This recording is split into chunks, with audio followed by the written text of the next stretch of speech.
हाँ जी, नमस्कार। स्वागत है आपका अध्ययन मंत्र के CO2 प्लेटफॉर्म पर। मैं हूं नेहा और आप हैं #बच्चा पार्टी। आज हम बात करेंगे हिंदी साहित्य के भक्ति काल के संत काव्य के सबसे बड़े कवि यानी कि कबीर दास जी की। संत काव्य में यूं तो बहुत लोग आते हैं, लेकिन कबीर जैसा न कोई हुआ था, ना है और ना ही कभी हो सकता है। कबीर एक व्यक्ति ही नहीं बल्कि एक विचारधारा है जो आज हर व्यक्ति में, अधिकांशतः व्यक्तियों में विद्यमान है। हर व्यक्ति कहने का मतलब है वो व्यक्ति जिन्होंने कबीर को आत्मसात किया। कबीर जी का जन्म सन 1398 ईस्वी में होता है वाराणसी के पास। और इनके जन्म को लेकर और फिर इनके पालन पोषण को लेकर कई कई बातें सामने आती हैं कि ये ब्राह्मणी के पुत्र थे, लेकिन जोलाहा दंपति ने इनका भरण पोषण किया, जिसकी वजह से ये मुस्लिम हो गए। कबीर के जो पुत्र और पुत्री थे वो थे कमाल और कमाली। ये तो इनके जीवन परिचय के विषय में बात हुई। हम यहाँ बात करेंगे प्रमुख बात जो इनकी रचनाओं को लेकर है।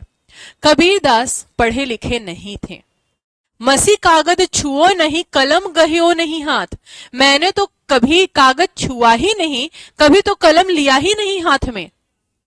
तो फिर कबीर की ये जो वाणियां आप सब जानते हैं या जिन वाणियों को आप गुनगुनाते हैं, बड़ा भया तो क्या भया, जैसे पेड़ खजूर, तो ये क्या है? ये जो आप गुनगुनाते हैं, पोथी पढ़त पढ़त जगमुआ, पंडित भया न कोई।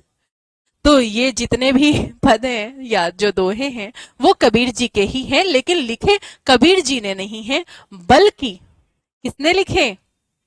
लिखे इनके शिष्य धर्मदास जी ने। लेकिन वाणियां किसकी होंगी? कबीर की। तो कबीर बोलते थे, सुनाते थे जन जन को, और वो लिखते कौन थे? यानी कि वो जो संकलन करता है जो इनकी वाणियों के, उनका नाम है धर्मदास, जो कि इनके बड़े प्रिय शिष्य थे। और धर्मदास ने इनकी जितनी भी वाणियों का संकलन किया वो एक पुस्तक में रखा जिसका नाम है बीजक। क्या नाम है? बीजक। तो बीजक जो है, अब इसके 3 भाग किए गए। कौन कौन से? एक तो साखी, दूसरा सबद और तीसरा रमैनी।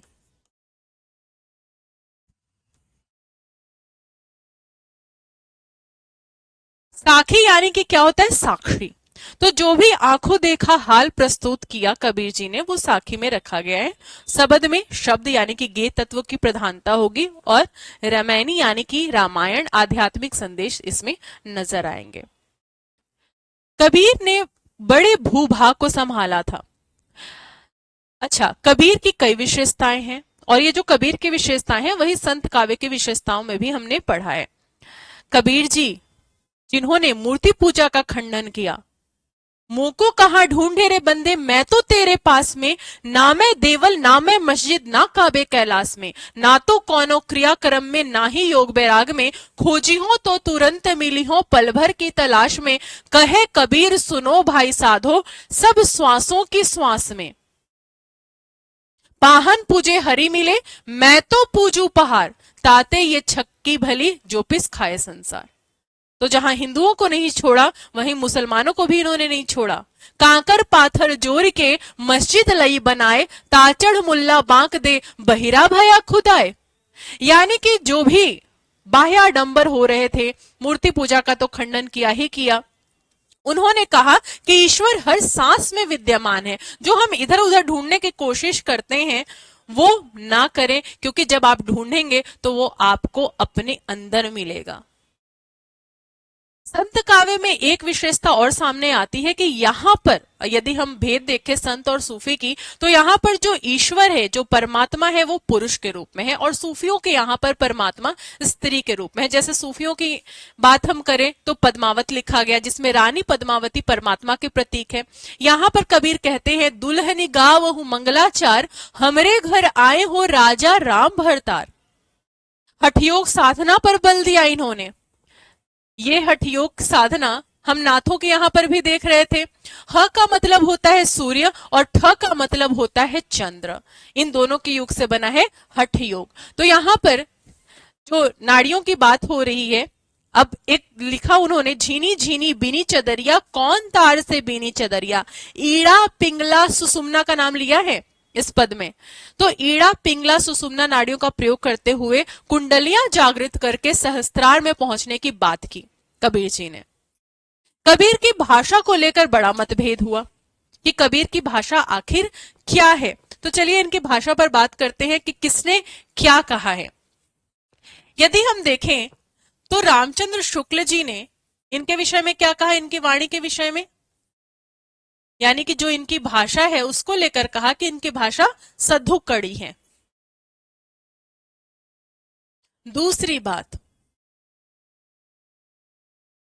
हजारी प्रसाद द्विवेदी जी आए तो द्विवेदी जी ने क्या कहा, सवाल में पूछा भी जाता था ना ग्रेजुएशन में जब आपने पढ़ा होगा कि कबीर वाणी के डिक्टेटर थे, ये बात किसने कही और इसे सप्रमाण सिद्ध करें। तो ये क्या होगा, हजारी प्रसाद द्विवेदी जी होंगे जिन्होंने इन्हें भाषा के डिक्टेटर या वाणी के डिक्टेटर कह दिया। अब देखिए, अब एक व्यक्ति आए बच्चन सिंह, जिन्होंने इनको कहा क्या, कबीर रेडिकल सुधारक थे, क्योंकि बहुत बड़े समाज सुधारक के रूप में तो ये हमारे सामने आए ही हैं। क्या कहा इन्होंने, रेडिकल सुधारक।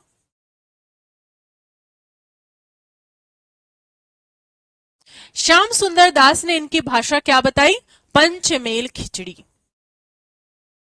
अब ये पंचमेल खिचड़ी क्या है, पंचमेल खिचड़ी,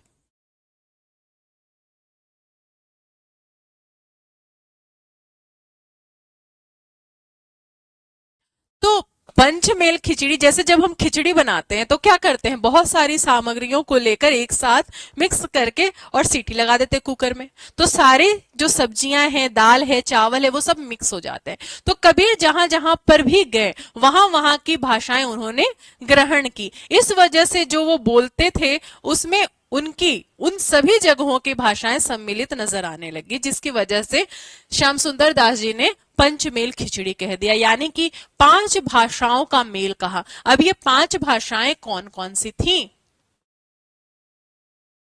खड़ी बोली तो है ही, पंजाबी भी है, पूर्वी हिंदी भी है, राजस्थानी भी है, और एक कौन सी बोली है या भाषा है, ये आपका होमवर्क होगा। यानी कि पंचमेल खिचड़ी में कौन सी भाषाएं हैं, ये आपको होमवर्क मैंने दिया है, यानी कि ये कार्य आपको पूरा करना है और कमेंट बॉक्स में ये होमवर्क, यानी कि ये जो सवाल मैंने आपसे पूछा है इसका उत्तर दे देना है। एक बात और मैं आपको बताना चाहूंगी कि रामचंद्र शुक्ल जी, इन्होंने कबीर को बहुत ज्यादा नहीं बताया। कबीर के विषय में उन्होंने कहा कि कबीर ने जो बातें कही वह अधिकांशतः चिढ़ाने वाली सिद्ध हुई, हृदय को स्पर्श करने वाली नहीं। लेकिन हजारी प्रसाद द्विवेदी जी आते हैं और आज जिस कबीर को आप इतने ऊपर और इतने श्रेष्ठ स्थान पर देखते हैं, इन कबीर को कबीर इस रूप में बनाने वाले और कोई नहीं बल्कि हिंदी के प्रसिद्ध आलोचक व निबंधकार हजारी प्रसाद द्विवेदी जी हैं। यूं तो इन्होंने उपन्यास भी लिखे हैं, लेकिन निबंध और आलोचना जगत में इनका नाम बहुत ज्यादा श्रेष्ठ है। तो हजारी प्रसाद द्विवेदी ने अब एक पुस्तक लिखी जो कि अभी तक की कबीर पर लिखी गई सबसे प्रामाणिक पुस्तक मानी जाती है, और इस पुस्तक का नाम है कबीर, सिर्फ और सिर्फ कबीर। कबीर की वाणियों पर एक बहुत ही प्रामाणिक टीका लिखी गई जिसका नाम है कबीर ग्रंथावली। ये किसने लिखी, कबीर हजारी प्रसाद द्विवेदी ने। और कबीर ग्रंथावली यानी कि जो टीका है वो किसकी है, श्याम सुंदर दास की।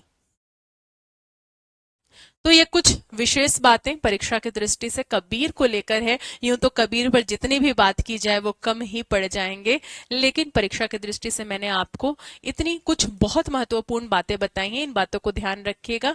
चलिए, तो इसी तरीके से आपसे मुलाकात होते रहेगी अलग अलग वीडियोस के साथ। इसी तरीके से हमें प्यार देते रहिए और हमारे चैनल के साथ जरूर जुड़े रहिए जिसका नाम है टीजीटी पीजीटी नेट बाय अध्ययन मंत्रा। बहुत बहुत धन्यवाद।